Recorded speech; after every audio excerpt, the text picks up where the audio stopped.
नमस्कार दोस्तों, स्वागत है आप सभी का हमारे चैनल टारगेट एग्ज़ाम्स में।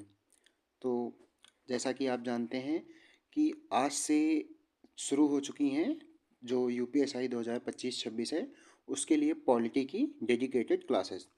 तो दोस्तों, भले ही हमारी शुरुआत थोड़ी देर से है, लेकिन ज़रूर दुरुस्त होगी। और दुरुस्त कितनी होगी ये आप कंटेंट को और क्वेश्चन का लेवल देख के समझ जाएंगे। ठीक है दोस्तों, तो आपने थंबनेल देख ही लिया होगा, ये पॉलिटी की क्लास होने वाली है यूपीएसआई के लिए बहुत ही ज़्यादा ज़रूरी। और मैं कहता हूँ कि बस पर्याप्त क्लास। आप अगर इसको देख रहे हैं और जितना इस क्लास में आपको मिलेगा, जितना बोला जाएगा, अगर आप अपना कर लेते हैं, तो मैं दावा कर सकता हूँ कि आप यूपीएसआई के अपने एग्ज़ाम में पॉलिटी सेक्शन में फुल ऑफ फुल स्कोर कर रहे होंगे। ठीक है दोस्तों, तो बिना किसी देरी के चलिए बढ़ते हैं अपने कॉन्सेप्ट की तरफ। तो आज का जो हमारा टॉपिक है उसमें हम पढ़ रहे होंगे प्रस्तावना, भारतीय संविधान की प्रस्तावना। आप जानते हैं बहुत ही इम्पोर्टेंट टॉपिक है और लगभग लगभग हर शिफ्ट में पिछली बार क्वेश्चन थे यहाँ से।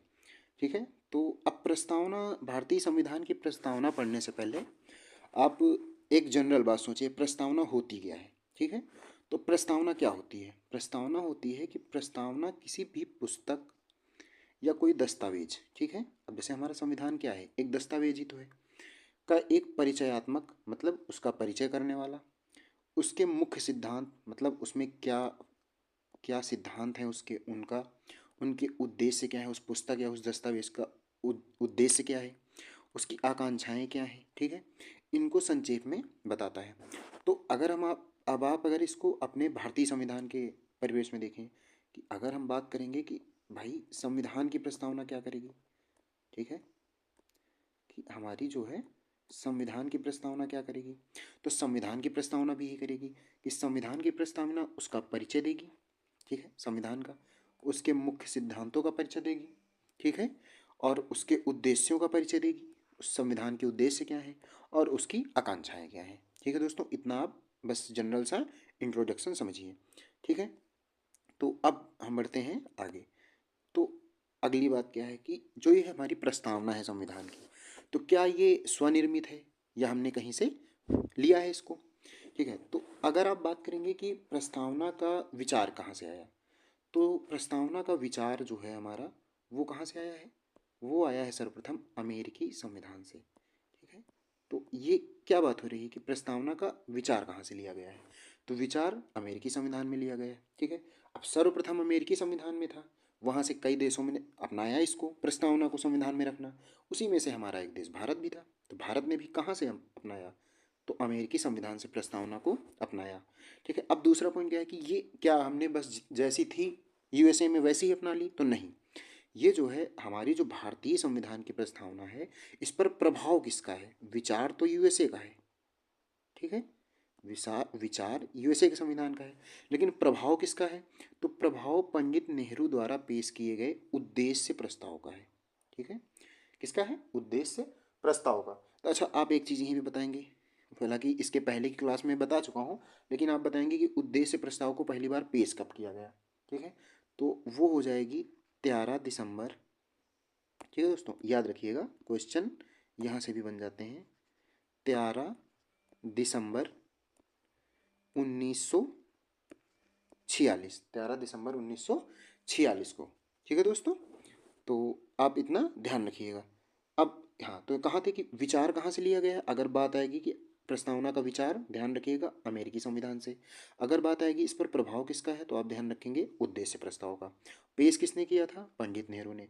कब पेश किया था, 13 दिसंबर 1946 को। ठीक है दोस्तों, बढ़ते हैं आगे। आप इन सारे पॉइंट्स को ध्यान, अच्छा ये है हमारी प्रस्तावना, हम इसी को पढ़ने वाले हैं। तो एक बार, हालांकि आपको ये पूरी याद नहीं करनी है, लेकिन आप एक बार इसको पढ़ जरूर लीजिए। ठीक है, अब उसमें क्या है कि हम भारत के लोग, जो मेन टर्म है क्या, कि भारत के लोग, भारत को एक संपूर्ण प्रभुत्व संपन्न, पहला शब्द आया, समाजवादी, पंथ निरपेक्ष, लोकतंत्रात्मक गणराज्य बनाने तथा उसके समस्त नागरिकों को निम्नलिखित सुनिश्चित करने के लिए सत्य निष्ठा से संकल्प लेते हैं। ठीक है, अब क्या है, ये प्रस्तावना बिल्कुल संविधान की नहीं है, ये आपको मतलब समझाने के लिए ऐसे कैटेगराइज की गई है। तो अब न्याय की बात आती है, न्याय कौन कौन से, ठीक है, न्याय सामाजिक, आर्थिक और राजनीतिक। विचार, ठीक है, अभिव्यक्ति। अब यहाँ पे क्या बात, देखो न्याय की बात इस लाइन में है, ये आपके समझने के लिए है। रियल प्रस्तावना का जो मतलब उसका जो लिखावट है वो अलग है, उसमें जो शब्द हैं वो कुछ अलग हैं। कौन कौन सी, विचार, अभिव्यक्ति, विश्वास, आस्था और पूजा, ठीक है, इसकी स्वतंत्रता। अभी आपको समझाने के लिए लिखा गया, ऐसा वहाँ बिल्कुल टर्म ये नहीं है, वो आप आगे देखेंगे। प्रतिष्ठा और अवसर की समानता, ठीक है दोस्तों, और उन सभी के बीच समानता को बढ़ावा देने और व्यक्ति की गरिमा के लिए राष्ट्र की एकता और अखंडता को सुनिश्चित करने वाली बंधुता, ठीक है, ये सारी चीज़ों के लिए क्या किया था उन्होंने, संकल्प लिया था। हम अपनी संविधान सभा में आज 26 नवंबर 1949 को इस संविधान को अंगीकृत, अधिनियम और आत्मार्पित करते हैं, ठीक है। अब दोस्तों ध्यान रखिएगा, मैं फिर कह रहा हूँ, ये वो रियल प्रस्तावना नहीं है। आप ये मत समझिएगा कि ये वैसी ही है, इसमें बस आपको सारे टर्म अलग अलग करके मैंने रखे हैं कि आप आसानी से समझ सकें। बाकी आप रियल प्रस्तावना आप अलग तरीके से पाएंगे, ठीक है दोस्तों। तो बढ़ते हैं आगे, अब इन चीज़ों को हम समझेंगे, ठीक है। तो इसमें किस किस चीज़ की मेन बात हुई जहाँ से आपके क्वेश्चन बन जाते हैं, वो क्या है, न्याय। पहली बात तो क्या है, न्याय। कौन कौन से कितने न्याय, अभी आप ये मत ध्यान रखिए कौन कौन से, बस आप याद रखिए न्याय। कितने न्याय थे, देखा था आपने, 3, ठीक है। बाकी आपको सारा आगे बताऊंगा मैं। दूसरी चीज़ क्या थी, दूसरी चीज़ क्या थी, स्वतंत्रता, ठीक है। दूसरी चीज़ थी स्वतंत्रता, कितनी, 5, ठीक है, ये हो गया। और क्या था, न्याय हो गया, स्वतंत्रता हो गया, और समता, कितनी, समता कितनी थी, समता या समानता, 2, ठीक है। आप इन चीज़ों को ध्यान में रखेंगे, ठीक है दोस्तों। तो बढ़ते हैं आगे, ठीक है। प्रस्तावना से आपसे वो प्रस्तावना कभी पेपर में नहीं पूछी जाती है, जो पूछा जाएगा वो आपको मैं आगे बता दूंगा, ठीक है। अब देखिए प्रस्तावना के तत्व क्या क्या हैं, ठीक है, यहाँ से आपके क्वेश्चन बनते हैं। प्रस्तावना के तत्व कि संविधान के अधिकार का स्रोत, यानी प्रस्तावना जो है क्या कहती है, प्रस्तावना क्या कहती है, प्रस्तावना क्या कहती है कि संविधान भारत के लोगों से शक्ति अधिग्रहित करता है। हाँ बिल्कुल, कैसे, देखिए पहली बात तो उसके अधिकार का स्रोत है, कैसे ये आप समझिए कि प्रस्तावना क्या कहती है, प्रस्तावना कहती है कि संविधान भारत के लोगों से शक्ति अधिग्रहित करता है। अब हमारी प्रस्तावना शुरू कैसे हुई थी, हम भारत के लोग, तो जब हमारी प्रस्तावना शुरू ही भारत के लोग से हो रही है तो वो शक्ति कहाँ से अधिग्रहित करेगी, भारत के लोगों से, ठीक है।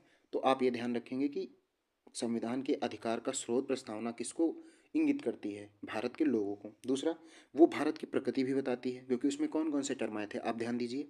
उसमें क्या था, पहला क्या था, देखो संप्रभु, ठीक है। दूसरा समाजवादी, कौन सा आया था, समाजवादी। तीसरा कौन सा आया था, धर्मनिरपेक्ष, लोकतांत्रिक, ठीक है, गणतांत्रिक। ये सारे शब्द उसमें आए थे, और ऐसी ही राज व्यवस्था वाला देश है हमारा भारत, ये समझाया गया प्रस्तावना में, ठीक है। आगे क्या है, तो पहली चीज़ आपने क्या ध्यान दी कि संविधान के अधिकार का स्रोत बताया, दूसरा भारत की प्रकृति बताई। अब आगे क्या है कि संविधान के उद्देश्य क्या है, आपको मैंने प्रस्तावना शुरू करते ही बताया कि ये उसके उद्देश्यों को प्रदर्शित करेगा। तो उसमें क्या है, उद्देश्य क्या है हमारे, उद्देश्य है हमारे कि हम क्या करें, न्याय, स्वतंत्रता और समता व बंधुत्व संविधान के उद्देश्य हैं, ठीक है। न्याय, स्वतंत्रता, समता, इन्हीं को तो हमने 3 प्रकार के न्याय, 5 प्रकार की स्वतंत्रता, 2 प्रकार की समता, बंधुत्व, इन्हीं को तो हमने इस प्रस्तावना में जगह दी है। तो यही संविधान के उद्देश्य हैं, इन्हीं को हमें प्राप्त करना है। अब संविधान लागू होने की तिथि भी बताता है, जो कि क्या है, 26 नवंबर 1949 की तिथि का उल्लेख करता है, ठीक है दोस्तों। तो बढ़ते हैं अपनी अगली स्लाइड पर, आगे क्या है। अब आगे है कि प्रस्तावना के मुख्य शब्द, जो जो हमने उसमें शब्द पढ़े उनका थोड़ा थोड़ा सा मतलब जान लेंगे, ठीक है। कि अब सबसे पहला जैसे शब्द आया था कि संप्रभु, सबसे पहला शब्द आया था संप्रभु, ठीक है। तो आप बताएंगे कि संप्रभु का मतलब क्या हो जाता है। सबसे पहला शब्द क्या आया था, संप्रभु। तो संप्रभु का क्या मतलब होगा, संप्रभुता का कि भारत किसी भी बाहरी शक्ति, ठीक है, आप इसको समझेंगे कि जैसे भारत है तो अपने जैसे आंतरिक मामले हैं, तो आंतरिक मामलों में भारत सर्वोच्च होना चाहिए, ठीक है, उसमें कोई और देश न बोल सके।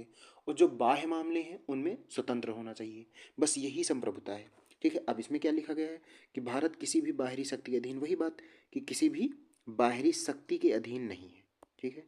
बाहरी शक्ति भारत को कंट्रोल नहीं कर सकती है और अपने आंतरिक और बाहरी मामलों में जो निर्णय लेने हैं उसे उसके लिए वो स्वतंत्र है।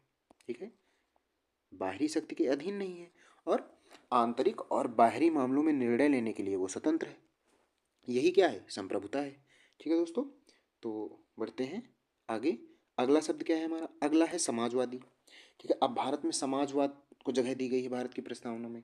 तो समाजवाद से क्या मतलब, अच्छा आप इतना जान लीजिएगा, जो समाजवादी शब्द है ना, ये जुड़ा है कौन से, 42वें, ठीक है दोस्तों, ये मूल संविधान की प्रस्तावना में नहीं था, ये 42वें संविधान संशोधन,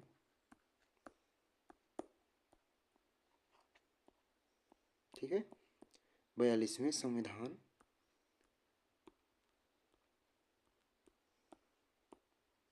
संशोधन कब हुआ है, 42वां, 1976, उससे ये शब्द जोड़ा गया है समाजवाद।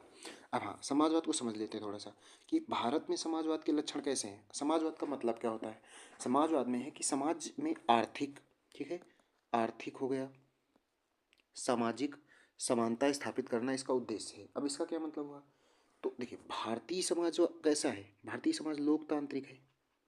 भारतीय समाज हमारा कैसा है, लोकतांत्रिक समाज है कि नहीं। भारत क्या है, एक लोकतंत्र है, तो भारतीय समाज क्या होगा, लोकतांत्रिक समाज होगा। अब ठीक है, अब लोकतांत्रिक समाजवाद है, ठीक है, और इसमें क्या है, लोकतांत्रिक जो समाजवाद होता है वो मिश्रित अर्थव्यवस्था में आस्था रखता है। तो ये तो अर्थव्यवस्था की बात हो जाएगी, उसको आप अभी छोड़ दीजिए। बस आप इतना याद रखिए कि भारत का जो समाज है वो लोकतांत्रिक समाज है। ठीक है, क्योंकि अगर मैं आपको भी इसमें अर्थव्यवस्था में जोड़ूंगा तो ज़्यादा बर्डन हो जाएगा। ठीक है दोस्तों, तो इतना आप बस ध्यान रखेंगे। और समाजवाद का मतलब क्या होता है कि जो समाज में आर्थिक, राजनीतिक, सामाजिक, ये जितनी भी समानताएं हैं इनको स्थापित करना है। ठीक है, बढ़ते हैं अपने। और क्या याद रखना था कि ये 42वें संविधान संशोधन 1976 से जुड़ा है। अब अगला क्या है, अगला है हमारा धर्मनिरपेक्ष। ठीक है, तो ये भी आप देखें यहाँ, तो यहाँ भी जोड़ दिया गया है क्या, कि यह भी किससे जुड़ा है, यह भी हमारा, ये भी 42वें संविधान संशोधन, ठीक है, 42वें अच्छा यहाँ शायद मिसप्रिंट हो गया है, तो कौन से में, वही 42वां, तो ठीक है, संविधान संशोधन 1976। अच्छा, इसमें धर्मनिरपेक्ष भी जुड़ा है। आपने क्या देखा, सबसे पहले भी समाजवाद, धर्मनिरपेक्ष, और तीसरा भी एक शब्द आप यहीं देख लीजिए, अखंडता। क्या जुड़ा है, अखंडता। ठीक है, शायद आगे आएगा भी। तो तीन शब्द जुड़े थे। ठीक है, ये तीनों शब्द मूल प्रस्तावना में नहीं थे। तो अब धर्मनिरपेक्ष का मतलब क्या हुआ, धर्मनिरपेक्ष का मतलब हुआ कि राज्य का ना तो कोई विशिष्ट धर्म होगा। ठीक है, मतलब राज्य का कोई, राज्य का मतलब यहाँ पे स्टेट नहीं है। राज्य का मतलब होता है, जैसे ये भारत एक राज्य ही है। अब राज्य की अलग डिफिनीशन होती है कि उसमें भूभाग हो, जनसंख्या हो, सरकार हो, ये सारी चीज़ें आगे आएंगी। अभी क्या है, आप ये समझिए कि हर राज्य का मतलब भारत देश से है। तो उसका कोई भी विशेष, अब क्या भारत का कोई धर्म है, नहीं है। भारत में हिंदू, मुस्लिम, सिख, ईसाई, बौद्ध, जैन, हर धर्म के लोग हैं और हर धर्म को मान्यता है। ठीक है, और सभी धर्मों को समान व्यवहार है। ठीक है, सभी धर्मों को समान व्यवहार मिलता है या सम्मान मिलता है। तो यही क्या है, धर्म निरपेक्षता है। मतलब हम धर्म से निरपेक्ष हैं, हम धर्म से जुड़े हुए नहीं हैं अपनी राज व्यवस्था में। ठीक है, तो बढ़ते हैं दोस्तों अपने अगले स्लाइड में। अगली बात क्या है, लोकतांत्रिक। अच्छा, ये शब्द मूल प्रस्तावना में था, ये नहीं जोड़ा गया है। अब लोकतांत्रिक का मतलब क्या होता है, ठीक है, तो लोकतांत्रिक का मतलब होता है कि यह प्रचलित संप्रभुता के सिद्धांत, हाँ, तो संप्रभुता और लोकतंत्र जुड़ा हुआ है, सीधी सी बात है। अगर आप संप्रभु हैं तो आप लोकतंत्र हो सकते हैं, ऐसा जरूरी नहीं है पर होता है। सिद्धांत पर आधारित है, अर्थात सर्वोच्च शक्ति जनता के हाथ में है। ठीक है, अब सर्वोच्च शक्ति किसके हाथ में है, ये तो हमारा प्रस्तावना खुद कहती है कि सर्वोच्च शक्ति किसके हाथ में है, जनता के हाथ में है। ठीक है, तो सर्वोच्च शक्ति जनता के हाथ में। अब ये कैसे, तो लोकतंत्र का क्या मतलब होता है, देखिए, तो देखिए लोकतंत्र दो प्रकार के होते हैं। आप ठीक है दोस्तों, देखिए लोकतंत्र होता है दो प्रकार का, आप इसको समझिए, प्रत्यक्ष, ठीक है, और अप्रत्यक्ष। अब भारत में कैसा है, तो भारत आता है यहाँ पे, ठीक है, भारत आता है यहाँ। भारत में अप्रत्यक्ष लोकतंत्र है, कैसे, आप ये समझिए, जब प्रत्यक्ष लोकतंत्र होता है उसमें क्या होता है कि जनता सीधे शासन करती है। जनता क्या करती है? जनता सीधे शासन। ठीक है दोस्तों, जनता क्या करती है? सीधे शासन करती है। अप्रत्यक्ष लोकतंत्र में क्या होता है? प्रतिनिधि शासन होता है। मतलब जनता सीधे उठ के नहीं जाती, जनता के प्रतिनिधि शासन करते हैं। ठीक है, तो इतनी बात आप ध्यान रखेंगे, यही लोकतंत्र होता है।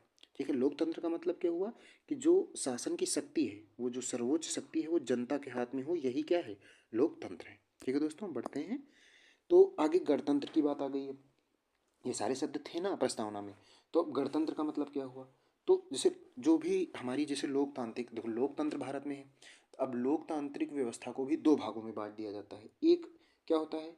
एक होता है गणतंत्र और एक होता है राजतंत्र। ठीक है, तो अब हम भी यहाँ राजतंत्र को नहीं, राजतंत्र का सीधा सा मतलब है कि वहाँ पे राजा का शासन होगा। ठीक है, या जो राष्ट्र का या राज्य का प्रमुख होगा वो राजा होगा। अब हम गणतंत्र समझेंगे क्योंकि ज़्यादा नहीं, मतलब फालतू की चीज़ें नहीं पढ़नी है। ठीक है, अब गणतंत्र में क्या होता है? गणतंत्र का सीधा सा मतलब होता है कि जो राज्य का प्रमुख होगा। ठीक है, आप इस बात को समझिए कि जैसे जो राज्य है, जैसे कि भारत, तो जो राज्य प्रमुख है, क्या है? जो राज्य प्रमुख है वो चाहे तो प्रत्यक्ष रूप से, ठीक है, चाहे प्रत्यक्ष रूप से, चाहे अप्रत्यक्ष रूप से। ठीक है, इससे मतलब नहीं, लेकिन वो क्या होना चाहिए? चाहे वो प्रत्यक्ष रूप से हो, चाहे अप्रत्यक्ष रूप से, लेकिन वो निर्वाचित होना चाहिए। क्या होना चाहिए? वो निर्वाचित होना चाहिए। ठीक है दोस्तों, तो अब भारत में कैसे होता है? तो भारत इसमें भी अप्रत्यक्ष में आता है।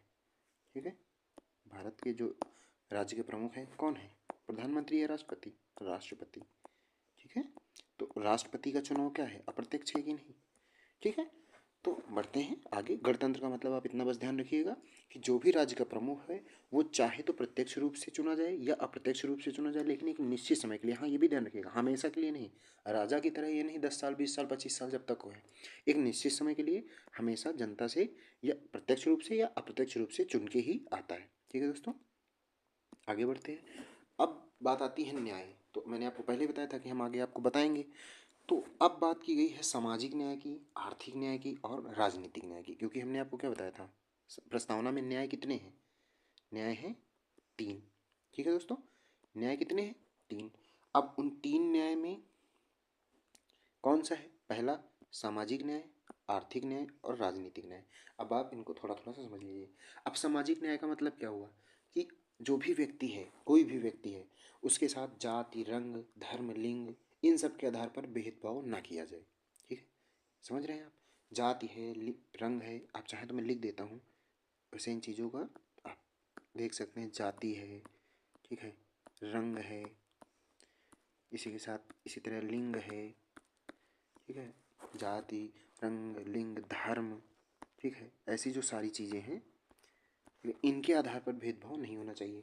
आर्थिक न्याय का मतलब क्या होता है कि आर्थिक कारणों के आधार पर भेदभाव ना हो।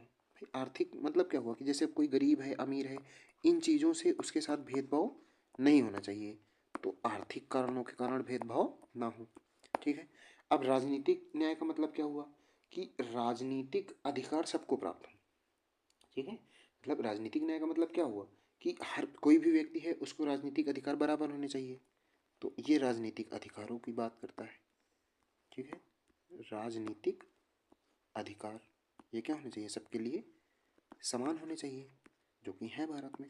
ठीक है, तो ये होते हैं। अच्छा, इन चीज़ों को लिया कहाँ से गया है? शायद वो आगे की स्लाइड में होगा ही। चलिए आगे बढ़ते हैं। तो आप इनको ध्यान रखिएगा। न्याय, भारतीय संविधान की प्रस्तावना में कितने प्रकार के न्याय हैं? 3 प्रकार के, सामाजिक न्याय, आर्थिक न्याय और राजनीतिक न्याय। ध्यान रखना दोस्तों, बहुत ज़्यादा बार क्वेश्चन पूछ लेता है यहाँ से। तो बढ़ते हैं आगे। तो इन तत्वों को, ठीक है, न्याय के इन तत्वों को कहाँ से लिया गया है? तो इन तत्वों को लिया गया है 1917 की रूसी क्रांति से। बहुत ही इंपॉर्टेंट फैक्ट है, यूपीएसआई में कई बार क्वेश्चन बन चुका है और फिर से बनेगा। ठीक है, तो न्याय के इन तत्वों को 1917 की रूसी क्रांति से लिया गया है। ठीक है, अब अगला शब्द क्या पढ़ना है हमको? अब जो अगला शब्द पढ़ना है वो स्वतंत्रता। अब कितनी स्वतंत्रता बताई थी आप बताइए? हमने जो आपको स्वतंत्रता बताई थी वो कितनी बताई थी? पाँच, पाँच स्वतंत्रता थी। ठीक है, स्वतंत्रता कितनी थी? पाँच। अच्छा, कौन कौन सी हैं आप बता सकते हैं? ठीक है, अब देखिए सबसे पहले समझिए कि स्वतंत्रता का मतलब क्या होता है। तो स्वतंत्रता का मतलब होता है कि कोई जो भी लोग हैं, तो लोगों की वो जो भी गतिविधियाँ हैं, लोगों की जो भी गतिविधियाँ उन पर कोई भी रोक टोक ना हो। ठीक है, और उनके विकास में, है ना, कोई कोई भी बाधा ना आए, उनको समान अवसर मिले, उनके विकास के लिए सबको समान अवसर मिले और उनको कोई भी बाधा ना आए। ठीक है, यही क्या है? यही स्वतंत्रता है कितने प्रकार की? पांच प्रकार की। अब पांचों का नाम आपने प्रस्तावना में एक बार तो ऐसे दिया है, मैं फिर भी आपको बता देता हूँ। पहली क्या है? विचार की स्वतंत्रता। दूसरी, अभिव्यक्ति की स्वतंत्रता। तीसरी, धर्म की स्वतंत्रता। ठीक है, चौथी, विश्वास की स्वतंत्रता। और उपासना, उपासना या पूजा, चलिए मैं लिख ही देता हूँ। पहली क्या है? पहली है हमारी विचार की। ठीक है, पहली है विचार की स्वतंत्रता। ठीक है, दूसरी क्या है? दूसरी है अभिव्यक्ति। ठीक है, अभिव्यक्ति। तीसरी क्या है?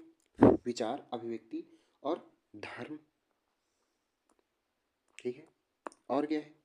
धर्म हो गया। विश्वास, मतलब आप किसी पे भी, आप किस चीज़ पे विश्वास रखते हैं, इसकी स्वतंत्रता है। और लास्ट क्या है? कि उपासना। उपासना मतलब वही पूजा पद्धति आपकी क्या है, इसके लिए आप स्वतंत्र हैं। तो यही पांचों क्या है? आपकी स्वतंत्रताएं हैं। तो इन पर किसी प्रकार की रोक टोक नहीं होनी चाहिए, यही स्वतंत्रता है। अब इनको कहाँ से लिया गया है? जो हमारी ये स्वतंत्रता है, ये स्वतंत्रता, समानता और ये बंधुत्व को आदर्शों को फ्रांस की क्रांति से लिया गया है, जो कि 1789 की है।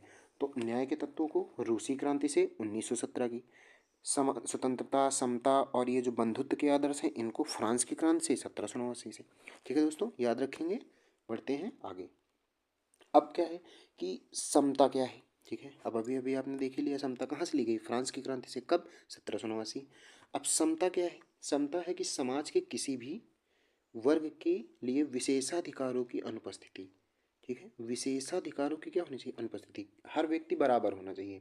ठीक है, किसी के लिए कुछ विशेष चीज़ें नहीं होनी चाहिए और बिना किसी भेदभाव के, वही बताया, किसी के साथ भेदभाव ना हो। हर व्यक्ति को क्या हो? समान अवसर हो हर चीज़ के लिए, अपने विकास के लिए उसको समान अवसर मिलने चाहिए, यही समता है। आगे बात आती है बंधुत्व की। ठीक है दोस्तों, बंधुत्व की बात आती है तो बंधुत्व क्या है? भाईचारे की भावना। हम देशवासियों में क्या होना चाहिए? प्रेम होना चाहिए, आपस में एक दूसरे को समझ होनी चाहिए, एकता होनी चाहिए, यही क्या है? बंधुत्व है, यही हमारा प्रेम है और यही भाईचारा है। ठीक है दोस्तों, तो बढ़ते हैं आगे। आगे क्या है? ठीक है, प्रस्तावना के महत्व पे आते हैं। ठीक है, प्रस्तावना का महत्व क्या है? तो देखिए सबसे पहली बात तो प्रस्तावना क्या है? देखिए, आधारभूत दर्शन और राजनीतिक, धार्मिक व नैतिक मौलिक मूल्यों का उल्लेख जो हमारे संविधान के आधार है। आप इसको छोड़िए, आपने अभी भी क्या पढ़ा था प्रस्तावना में? प्रस्तावना क्या कर रही है? संविधान के सिद्धांत, उनके उद्देश्य, उसके आदर्श क्या है, उनके लक्ष्य क्या हैं, आकांक्षाएं क्या हैं, इन सबको क्या करता है? वो समाहित करता है। तो इसी रूप में उसका महत्व बन जाता है। ठीक है, अब इसी के आधार पर अलग अलग व्यक्ति आए हैं, ठीक है, संविधान सभा के, जिन्होंने प्रस्तावना के लिए कुछ क्या दिए? स्टेटमेंट दिए। और इन स्टेटमेंट से पता नहीं कितनी बार क्वेश्चन पूछा गया है, ना केवल यूपीएससी में, हर एक एग्जाम में क्वेश्चन बना है। अब सबसे पहले व्यक्ति जो हमारे आते हैं वो हैं अल्लादी कृष्णा स्वामी अय्यर। ठीक है, तो इन्होंने क्या बोला है? तो इन्होंने संविधान की प्रस्तावना को बोला है कि जो संविधान की प्रस्तावना है वो हमारे दीर्घकालिक सपनों का विचार है। ठीक है, अब आपको इनको तो याद ही करना पड़ेगा, आपको इनको क्या करना पड़ेगा? याद ही करना पड़ेगा कि जो कृष्ण स्वामी अय्यर जी हैं, इन्होंने प्रस्तावना को क्या बोला है? तो इन्होंने प्रस्तावना को दीर्घकालिक सपनों का विचार बोला है। अब के एम मुंशी जी ने क्या बोला है? ठीक है, एक और सदस्य हैं, उन्होंने बोला है, क्या बोला है? कि जो प्रस्तावना है ये हमारी संप्रभु लोकतांत्रिक गणराज्य का भविष्य फल है। ठीक है, क्या है? भविष्य फल है। तो आप इसको ध्यान रखेंगे, इन दोनों स्टेटमेंट को अच्छे से। ठीक है दोस्तों, तो आगे बढ़ते हैं। अब पंडित ठाकुरदास भार्गव जी ने क्या कहा है? पंडित ठाकुरदास भार्गव ने क्या कहा है? इन्होंने क्या कहा है? इन्होंने प्रस्तावना को क्या कहा है कि जो प्रस्तावना है वो संविधान का सबसे सम्मानित भाग है। इन्होंने क्या बोला है? कि प्रस्तावना संविधान का सबसे सम्मानित भाग है। आप याद रखिएगा, ठीक है, पंडित ठाकुरदास भार्गव ने क्या बोला है कि प्रस्तावना संविधान का सबसे सम्मानित भाग है। ठीक है, अब अगले कौन है, अर्नेस्ट बार्कर। ठीक है, अर्नेस्ट बार्कर जी ने क्या बोला है, इन्होंने प्रस्तावना को संविधान का कुंजी नोट बोला है। प्रस्तावना संविधान का क्या है, कुंजी नोट है, किसके अनुसार, अर्नेस्ट बार्कर के अनुसार। ठीक है, तो ये चारों स्टेटमेंट आप अच्छे से ध्यान रखेंगे। कौन कौन सा, कि कृष्ण स्वामी अय्यर ने क्या कहा है, उन्होंने दीर्घकालिक सपनों के विचार की बात की है प्रस्तावना के संबंध में। के एम मुंशी ने क्या कहा है, तो लोकतांत्रिक गणराज्य का भविष्य फल की बात की है। ठीक है, और पंडित ठाकुरदास भार्गव ने क्या बोला है, इन्होंने सबसे सम्मानित भाग की बात की है। और अर्नेस्ट बार्कर ने कुंजी नोट की बात की है। आप इतना ध्यान रखेंगे। ठीक है दोस्तों, तो आगे बढ़ते हैं। आगे क्या है कि संविधान के एक भाग के रूप में प्रस्तावना, अच्छा ये बहुत बड़ा विवाद हुआ कि प्रस्तावना को तो संविधान में सबसे बाद में शामिल किया गया, उसको पूरा संविधान बनने के बाद में शामिल किया गया। तो अब ये संविधान का एक भाग है कि नहीं है, इसमें कई सारे विवाद हुए। तो जो पहला ही विवाद हुआ, या जो पहला ही प्रश्न उठा, वो कब उठा, वो बेरूबाड़ी संघ मामला 1960 है। ठीक है, बहुत ज़्यादा इंपॉर्टेंट है। आप समझिए कि यूपीएसआई के लिए एकदम रामबाण चीज़ है। क्वेश्चन यहीं से बनते हैं। आप प्रस्तावना पूरी रट डालिए कि उनका क्रम क्या है, ये क्वेश्चन बनते हैं, लेकिन जो फंसाने वाले क्वेश्चन होते हैं यहीं से आते हैं। कौन से, स्टेटमेंट से जो आपने चारों पढ़े, और वाद से। ठीक है, अब पहला क्या हुआ कि बेरूवाड़ी संघ मामला 1960 हुआ। अब इसमें क्या हुआ कि उच्चतम न्यायालय ने कहा कि जो प्रस्तावना है वो संविधान में निहित सामान्य प्रयोजनों को दर्शाता है, जो कि सही बात है। मैंने बताया कि उसके उद्देश्य, उसके लक्ष्य, इन सब चीज़ों को क्या करता है, यही तो प्रस्तावना दर्शाती है। ठीक है, अब जो है तो इसलिए, और यह संविधान निर्माताओं के मस्तिष्क के लिए एक कुंजी है। हाँ ठीक है भाई, कि सामान्य प्रयोजनों को दर्शाता है, जो उनके निर्माताओं के मस्तिष्क है उनके लिए एक कुंजी है। ठीक है, अतः ये संविधान का भाग नहीं है। अब आप इतना ध्यान रखे ना रखे चलेगा, आपको क्या ध्यान रखना है, ये वाला स्टेटमेंट, क्या इस पूरे वाद में कि बेरूवाड़ी संघ में क्या बोला कि यह संविधान का भाग नहीं है।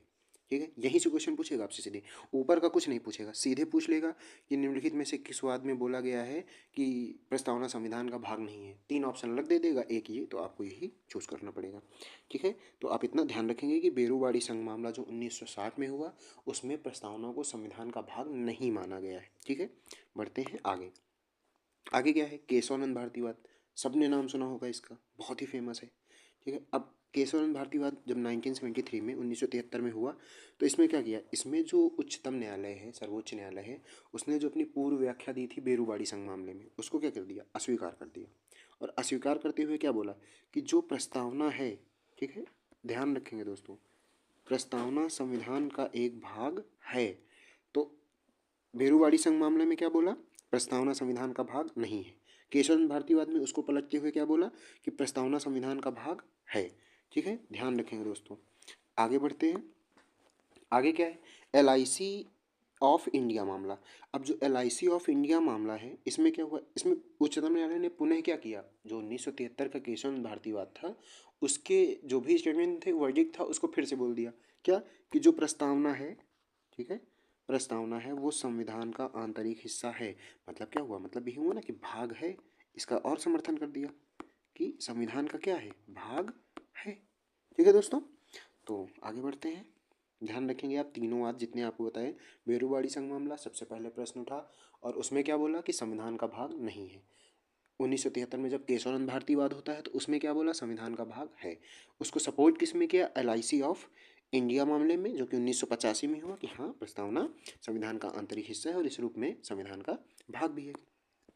अब आगे क्या है, तो अब आपने ओवरऑल सब कुछ पढ़ लिया, प्रस्तावना उसका, ठीक है, आप समझिए कि उसका विचार कहाँ से, USA के संविधान से, उस पर प्रभाव किसका है, उद्देश्य प्रस्ताव होगा। ठीक है, उसमें जो भी टर्म है आपने देखे, तीन प्रकार के न्याय, 5 प्रकार की स्वतंत्रता, 2 प्रकार की समता, बंधुत्व, इन सबको समझा। उसमें यहाँ जितने टर्म हैं, धर्मनिरपेक्ष, गणतंत्र, लोकतंत्र, है ना, इन सारी चीज़ों को आपने समझा। संप्रभु क्या है। अब उन चीज़ों से आपने क्या देखा कि प्रस्तावना को संविधान का हिस्सा मानने ना मानने में कई विवाद हुए। उन सब के बाद अब दो तथ्य सामने आते हैं। ठीक है, क्या कि जो प्रस्तावना है, ठीक है दोस्तों, ना तो विधायिका की शक्ति का स्रोत है। विधायिका मतलब क्या, जो हमारी संसद में है, ठीक है, संसद है, तो ना तो ये विधि बनाने वाली क्या है, संसद ही तो है, तो ना तो ये क्या है, विधायिका की शक्ति का स्रोत है। इतना आप ध्यान रखेंगे कि ना तो विधायिका की शक्ति का स्रोत है, और ना ही, ठीक है, और ना ही उसकी शक्तियों पर प्रतिबंध लगाता है। ठीक है दोस्तों, तो ना तो ये विधायिका को शक्ति देता है और ना तो उसकी शक्तियों को कम करता है। दूसरा क्या है, दूसरा ये तथ्य है कि यह गैर न्यायिक है। कई बार क्वेश्चन बना है दोस्तों, प्रस्तावना क्या है, गैर न्यायिक है।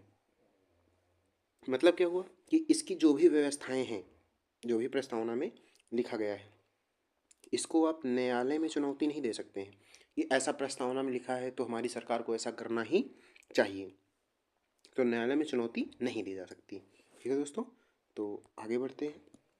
अब क्या है, अब प्रस्तावना में संशोधन की बात आती है। यहाँ से भी क्वेश्चन बनते हैं, अच्छे खासे क्वेश्चन। ठीक है, हर एग्जाम में बनते हैं तो यूपीएससी में भी बनेंगे।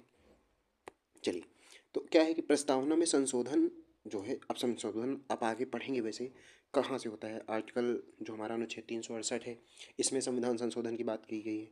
तो इसका जो पहली बार प्रश्न है वो कब उठा, केशवानंद भारतीवाद में। तो आप ध्यान रखेंगे कि प्रस्तावना में संशोधन हो या ना हो, भाग है या नहीं है, ये तो वाद बिरुवाड़ी मामले से ही चल रहा था। लेकिन अब इसमें संशोधन कर सकते हैं कि नहीं, ये बात कब आया, ये पहली बार आया है। ध्यान रखिएगा, मतलब फैक्ट है तो क्वेश्चन बन सकता है। केशवानंद भारतीवाद में पहली बार विचार यहीं आया। अब इसमें क्या विचार सामने आया कि संशोधन नहीं किया जा सकता। ठीक है, नहीं किया जा सकता, क्यों, क्योंकि यह संविधान का भाग नहीं है। अब हाँ, तो आप याद करिए 1960 के बेरूबाड़ी मामले में क्या बोला था कोर्ट ने कि प्रस्तावना संविधान का भाग नहीं है। अब जो चीज़ संविधान का भाग ही नहीं है उसमें संविधान संशोधन कैसे किया जा सकता था। ठीक है, तो अब लेकिन क्या हुआ, उच्चतम न्यायालय ने ये व्यवस्था दी कि प्रस्तावना अब आपने देखा था कि उच्चतम न्यायालय ने 1973 में ही केशवानंद भारतीवाद में क्या बोल दिया था कि हाँ ये तो हिस्सा है। अब अगर हिस्सा है तो सीधा सा मतलब क्या हुआ कि संशोधन किया जा सकता है, क्योंकि संसद को तो शक्ति है कि वो संविधान में संशोधन कर सकती है। ठीक है दोस्तों, तो याद रखेंगे पहली बार कब विचार, मतलब विचार आए या प्रश्न आए कि संविधान संशोधन होगा कि नहीं, 1973 में केशवानंद मामले में। उच्चतम न्यायालय ने बोला क्या, मतलब विचार क्या हुई, बहस क्या हुई कि संशोधन तो नहीं किया जा सकता। क्यों, क्योंकि आपने तो बोला है कि ये तो भाग ही नहीं है। ठीक है, संविधान का भाग नहीं है। फिर लेकिन क्या किया उच्चतम न्यायालय ने, पलटा और क्या बोला, अपना अपनी व्यवस्था को पलटा और क्या बोला कि नहीं, प्रस्तावना संविधान का भाग है। अब इसका सीधा सा मतलब हुआ कि संशोधन किया जा सकता है। अब अगर संशोधन किया जा सकता है तो वही बात लिखी है कि उच्चतम न्यायालय ने व्यवस्था दी कि प्रस्तावना को संशोधित किया जा सकता है, परंतु इसकी मूल विशेषताओं को नहीं। हाँ, ये बात है, आप प्रस्तावना में संशोधन करिए लेकिन आप प्रस्तावना की उन विशेषताओं से छेड़छाड़ नहीं कर सकते हैं जो भारत की जो राज्य व्यवस्था है, भारत की जो उसकी प्रकृति है, उसकी शक्ति का स्रोत है वो जनता का, इन सब चीज़ों को आहत नहीं कर सकते आप। ठीक है, तो अब क्या हुआ, तो अभी तक प्रस्तावना में केवल एक बार 42वें संविधान संशोधन अधिनियम 1976 से क्या हुए, संशोधन किया गया है। और आपने अभी भी देखा था कि इससे क्या किया गया है, इससे 3 शब्द जोड़े गए थे, समाजवादी, धर्मनिरपेक्ष और अखंडता। अब ये तीनों शब्द तो आपको पहले भी मैं बता चुका हूँ कि यही शब्द उनसे जुड़े हैं। तो बढ़ते हैं आगे। तो अब आ गए हैं आपके क्वेश्चन। तो आपने प्रस्तावना पढ़ लिया है, यकीन मानिए जितना आपने पढ़ लिया है, अगर आप इतना याद रख लेते हैं तो आप ये सारे क्वेश्चन कर रहे होंगे। और ये क्वेश्चन ऐसे वैसे क्वेश्चन नहीं है कि आपको बस ला के 15-20 क्वेश्चन ऐसे ही पटक दें। ठीक है, अच्छे लेवल के क्वेश्चन है। अगर आप दिमाग से इन क्वेश्चन को करेंगे तो आपका ये पूरा जो है भी है, मैं अभी अभी क्वेश्चन से रिवाइज करा दूंगा और फटाफट से क्वेश्चन करेंगे, क्योंकि ज़्यादा समय आपका नहीं जाया करना है, आपको और भी बहुत कुछ पढ़ना होता है। तो बढ़ते हैं सीधे अपने पहले क्वेश्चन पे। आप सभी लोग ज़रूर से जब भी आप ये वीडियो देखेंगे कमेंट बॉक्स में ज़रूर उत्तर दीजिएगा। आप जो भी प्रश्न का उत्तर होता है आप कमेंट करिए। कमेंट करने से आपको कमेंट आप ऑप्शन मत करिए, वो उत्तर करिए। तो जिससे क्या होता है, आपको लंबे समय तक याद रहता है। और आप एक बार इस क्लास को फिर से देखिएगा और उसके बाद आप ये टॉपिक उठाइएगा और अपने यूपीएसआई के जितने भी PYQ हैं आप लगा के देखिएगा। अगर आपसे एक क्वेश्चन रुक जाए तब आप बोलिएगा आके कमेंट बॉक्स में। ठीक है दोस्तों, चलते हैं। तो हमारा पहला क्वेश्चन क्या है, 26 जनवरी 1950 को भारत की वास्तविक संवैधानिक स्थिति क्या थी। अब आप यहाँ क्वेश्चन सॉल्व करने में मत पड़िएगा। ठीक है, आप समझिए कि वो क्या पूछ रहा है, वास्तविक संवैधानिक स्थिति क्या थी से मतलब क्या हुआ। अब सीधी सी बात है, उनके शब्दों से कुछ छेड़छाड़ हुई है। ठीक है, अब आप सीधा समझिए कि हमने पंथ निरपेक्ष शब्द कब जोड़ा है, 42वें संविधान संशोधन से। तो ये ऑप्शन तो आप छोड़ ही दीजिए, क्योंकि वो कब पूछ रहा है, 1950 के पास। समाजवादी शब्द कब जोड़ा है, 42वें संविधान संशोधन 1976 से। बात 1950 की हो रही है, छोड़ दीजिए। अब ये 2 ऑप्शन बचे, अब आप बताइए, क्या संविधान की प्रस्तावना शुरू ही ऐसे नहीं होती है कि हम भारत के लोग भारत को एक संपूर्ण प्रभुत्व संपन्न लोकतांत्रिक गणराज्य? तो सीधी सी बात क्या हुई, ऑप्शन क्या हो जाएगा पहले का ऑप्शन हो जाएगा बी। ठीक है दोस्तों, आगे बढ़ते हैं अपने दूसरे क्वेश्चन पे। दूसरा क्वेश्चन क्या है हमारा कि भारत के संविधान के निर्माताओं का मत निम्नलिखित में से किसमें प्रतिबिंबित होता है? क्या बोला था कोर्ट ने? सुप्रीम कोर्ट ने पहली ही बार में क्या बोला था कि प्रस्तावना उन निर्माताओं के मस्तिष्क के लिए क्या है, कुंजी है। तो उनका मत किस में प्रतिबिंबित होगा, आप खुद ही बताइए, आप खुद ही जवाब देंगे तो क्या होगा, दूसरे का ए ऑप्शन। ठीक है दोस्तों, ध्यान रखिएगा आप इन चीज़ों को, दूसरे का क्या हो जाएगा, ए ऑप्शन हो जाएगा। ठीक है, अब बढ़ते हैं अपने अगले क्वेश्चन की तरफ। अब हमारा अगला क्वेश्चन क्या है? ठीक है दोस्तों, अगला क्वेश्चन है कि भारतीय संविधान की प्रस्तावना में निम्नलिखित में से किस स्वतंत्रता का वर्णन नहीं है? बताएंगे आप कितनी स्वतंत्रता थी, रिकॉल करते चलिएगा। 5, विचार की थी या नहीं थी? विचार की स्वतंत्रता तो थी, तो विचार की है, विचार, अब विचार की स्वतंत्रता, विचार प्रकट करने की स्वतंत्रता, वही बात हुई। विश्वास की थी कि नहीं है? आर्थिक स्वतंत्रता की बात हुई नहीं, तो इसका उत्तर क्या हो जाएगा, 3 का ऑप्शन डी। स्वतंत्रता किसकी थी, धर्म की थी। विचार विश्वास की हो गई, धर्म विश्वास, ठीक है, उपासना, ये और 3 हो गई, 2 आपके सामने ये लिखी है। ठीक है, विचार की और विश्वास की, सॉरी विश्वास तो मैंने लिख दिया है यहीं पे, तो धर्म की है, उपासना की है, अभिव्यक्ति की छूट गई है। तो आप ध्यान रखिए, विश्वास लिखा रहने दीजिए, अभिव्यक्ति, अभिव्यक्ति। ठीक है दोस्तों, तो ये हो गई आपकी पांचों। बढ़ते हैं अगले क्वेश्चन की तरफ। भारत के संविधान के उद्देश्यों में से किसके, सॉरी यहाँ पे मिसप्रिंट हो गया है, ये नहीं है, में से किस किस रूप में आर्थिक न्याय का किस में उपबंध किया गया है? ठीक है, सीधी सी बात है कि आर्थिक न्याय का उपबंध किस में है।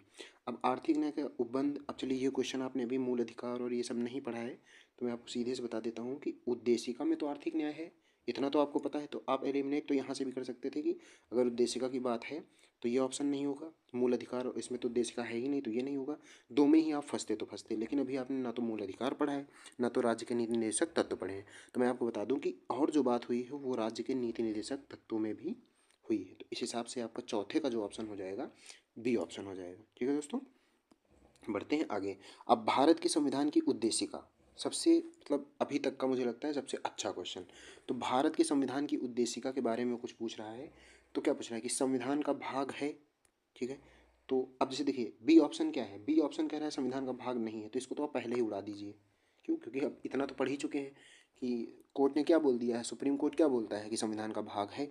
अब इन ऑप्शन में देखिए, किंतु कोई विधिक प्रभाव नहीं रखती, तो क्या इसका कोई विधिक प्रभाव नहीं है। और ऑप्शन देखिए, और कि संविधान का भाग है और वैसा ही विधिक प्रभाव रखती है जैसा कि उसका कोई अन्य भाग मांग नहीं, अन्य भाग, अन्य भाग।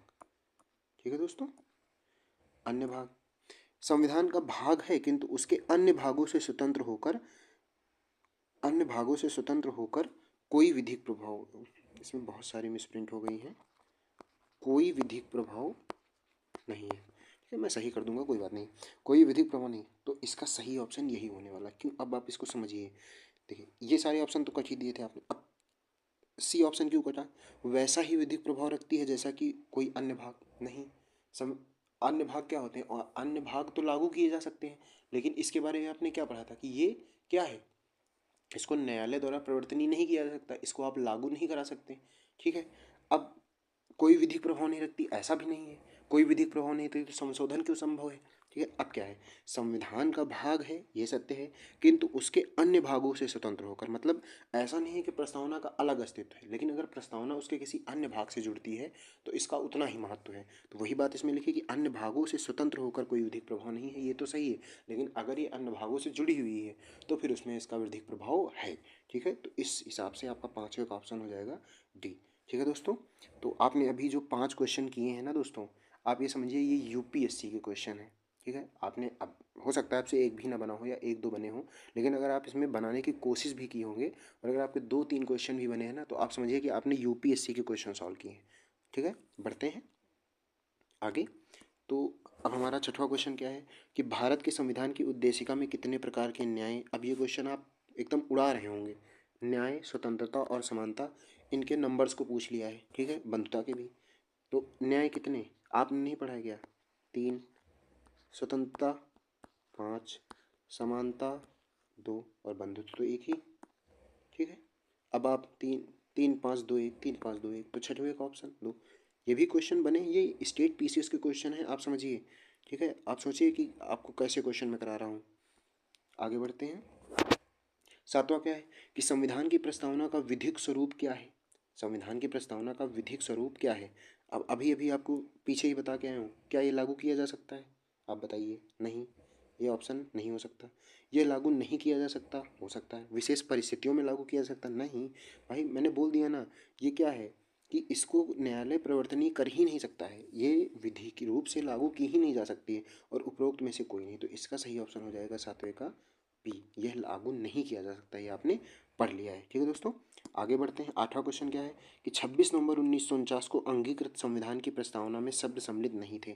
अब आप इस क्वेश्चन को क्या छोड़ रहे होंगे क्या? ठीक है, और ऐसे क्वेश्चन आते हैं। अब 26 नवंबर 1949 की बात हुई, उन शब्दों को हटा दीजिए जो एक ही बार संशोधन हुआ है, 42वें संविधान संशोधन 1976 से। हटा दीजिए सारे शब्दों को। कौन कौन से? समाजवाद, समाजवाद उससे जुड़ा है, हटा दीजिए, यानी कि ये ऑप्शन होगा। अखंडता से जुड़ा है, ये ऑप्शन होगा। पंथ निरपेक्ष जुड़ा है, ये होगा। तो 1 2 3, 1 2 3 कौन से में है? आठवें का ए ऑप्शन। सिंपल है दोस्तों, ठीक है। गणराज्य तो पहले से था, ठीक है। बढ़ते हैं अपने अगले क्वेश्चन की तरफ। निम्नलिखित में से किस वाद में उच्चतम, देखिए वाद के क्वेश्चन मैं सारे क्वेश्चन आपके लिए लाया हूँ, सब कुछ रिवाइज करा के जाऊँगा आज ही की क्लास में, जितना आपने अभी 10 मिनट पहले पढ़ा तुरंत रिवीजन। तो निम्नलिखित में से किस वाद में उच्चतम न्यायालय ने अवधारणा प्रस्तुत की कि उद्देशिका संविधान का भाग है? बताएंगे आप। अब इसमें तो आपको वाद अलग लग रहे होंगे, कोई बात नहीं, कुछ नया भी तो पढ़ेंगे क्वेश्चन से। इसमें सही ऑप्शन होगा सी, ठीक है दोस्तों। अब आप इसके बारे में, तो पहली बात, बम्बई वाद हुआ कब? ठीक है, 1993। ज़्यादा कुछ नहीं याद रखना है आपको, 1993 में हुआ है, ठीक है। इसमें क्या किया है? इसमें जो है प्रस्तावना को, प्रस्तावना को क्या माना है? प्रस्तावना को मूल ढांचा माना है। प्रस्तावना को मूल ढांचा माना है, ठीक है दोस्तों। प्रस्तावना को हमने क्या माना है?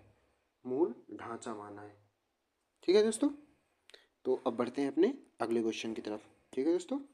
तो निम्नलिखित में से किस वाद में, एक और वाद का क्वेश्चन, कि निम्नलिखित में से किस वाद में उच्चतम न्यायालय ने सर्वप्रथम घोषित किया कि उद्देशिका संविधान का भाग नहीं है? ठीक है, अब बताइए सर्वप्रथम किस में घोषित किया था कि जो उद्देशिका है वो प्रस्तावना, सॉरी, संविधान का भाग ही नहीं है प्रस्तावना? तो पहला ही क्या था, याद करिए, बेरूवाड़ी मामला था ना, कब? 1960 का, ठीक है दोस्तों, 1960 का था। आगे, भारतीय संविधान की प्रस्तावना में प्रयुक्त निम्नलिखित में से किस शब्द पद का अर्थ है कि विशेषाधिकार का अभाव? कि ये किस लिए आया था? आपने पढ़ा तो था, क्या समानता के लिए था? स्वतंत्रता, स्वतंत्रता में विशेषाधिकार के अभाव का क्या मतलब है? बंधुता, संप्रभुता, तो कौन सा? 11वें का ऑप्शन हो जाएगा ए, यानी समानता का मतलब है कि विशेषाधिकार का क्या होना चाहिए? अभाव होना चाहिए। बढ़ते हैं अपने अगले क्वेश्चन की तरफ। प्रस्तावना के अनुसार भारतीय संविधान अपना अधिकार, बताइए, पहले ही आपको इतनी बार मैं ये शब्द बोल चुका हूँ, अपना अधिकार, अपनी शक्ति कहाँ से प्राप्त करता है? भारत की जनता से। संसद से, ब्रिटिश संविधान से नहीं, भारत की जनता से। बोलता ही है, प्रस्तावना बोलती ही है यहीं से कि हम भारत के लोग, ठीक है दोस्तों। तो 12वें का जवाब क्या हो जाएगा? A option. बढ़ते हैं अपने अगले क्वेश्चन की तरफ। तो किस प्रख्यात न्यायविद ने, ठीक है, स्टेटमेंट आपको चारों रिकॉल करिए जल्दी से, किस प्रख्यात न्यायविद ने भारतीय संविधान की प्रस्तावना को संविधान का पहचान पत्र बताया है?